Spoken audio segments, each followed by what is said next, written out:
में खरीफ सीजन के लिए बोए गए सोयाबीन, अरहर और कपास के बीज 2 सप्ताह बीत जाने के बाद भी अंकुरित नहीं हुए हैं। किसानों का आरोप है कि उन्हें निकृष्ट या नकली बीज बेचे गए, जिसके कारण पूरी फसल प्रभावित हो गई है। अब किसानों के सामने दोबारा बुआई का संकट खड़ा हो गया है। किसानों का कहना है कि उन्होंने कर्ज लेकर बीज खरीदे थे, लेकिन फसल न उगने से अब उन्हें दोबारा बीज, खाद और मजदूरी पर अतिरिक्त खर्च करना पड़ेगा।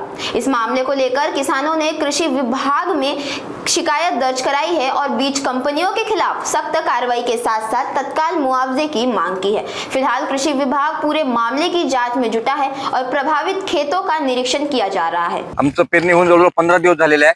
रवी कंपनीचं उन्नती पेरलं होतं आम्ही आणि 15 दिवसात त्याचं 10% सुद्धा जर्मिनेशन झालं नाही।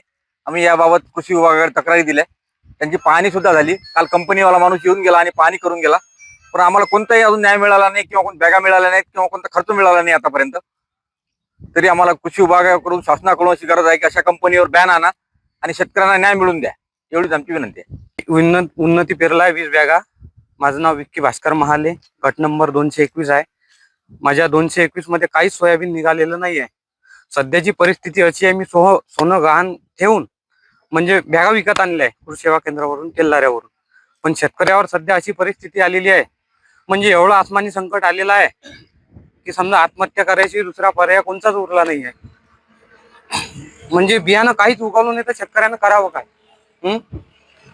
एका दाण्याचे 100 दाणे होणं म्हणजे हे साधी सोपी गोष्ट नाही आहे। हे बियाणं बोगस दिलं, या कंपनीवर काही ना काही कारवाई झाली पाहिजे अशी माझी म्हणजे सर्व शेतकऱ्यांची मागणी आहे। म्हणजे काही ना काही कठोर कारवाई करावं। हे बोगस बियाणं देत आहे, एकदम म्हणजे बकवास कारभार आहे। काही बुरशी चढलेली, काही कसं कसं, म्हणजे काय बॅगेत भरून राहिले हे म्हणतात आम्ही स्वतः भरलं का बॅगेत फोन लावला? म्हणजे हे भरलं कोणी हे साहेब मला सांगा तुम्ही। म्हणजे खूप आसमानी संकट आलेलं आहे।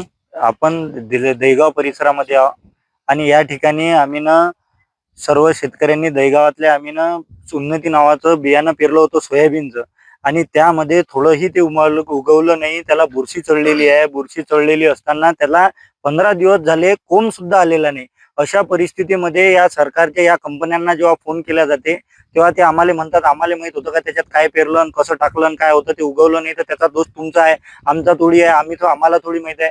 मग यांची काहीतरी जबाबदारी आहे। आज दुपार पेरणीचं संकट आहे असं म्हटलं जाते की बा हातची पेर येत नाही। मग 15 दिवस झाले आम्ही पेरण्याले, पण अजून आमचं बियाणं त्याला साधा कोंब सुद्धा आलेला नाही।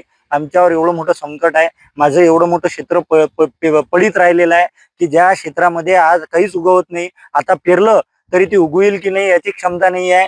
सगळं कर्ज घालून इकडून तिकडून पैसा जुळवून आम्ही पेरणी केली आणि आता दुबार पेरणीचं संकट आलं आणि दुबार पेरणीला शासनानं काहीतरी मदत करावी जेणेकरून आमचं जगणं सफल होईल। जे एका दाण्याचे 100 दाणे आम्ही करणारे आहोत, जगाचे पोशिंदे आम्हाला म्हटलं जातं, पण माझ्याकडे, आमच्या शेतकरी राजाकडे सगळ्याकडे दुर्लक्ष होत आहे। म्हणून आम्हाला आर्थिक मदत करण्यात यावी आणि दुबार पेरणीसाठी आर्थिक मदत करण्यात यावी, एवढीच विनंती।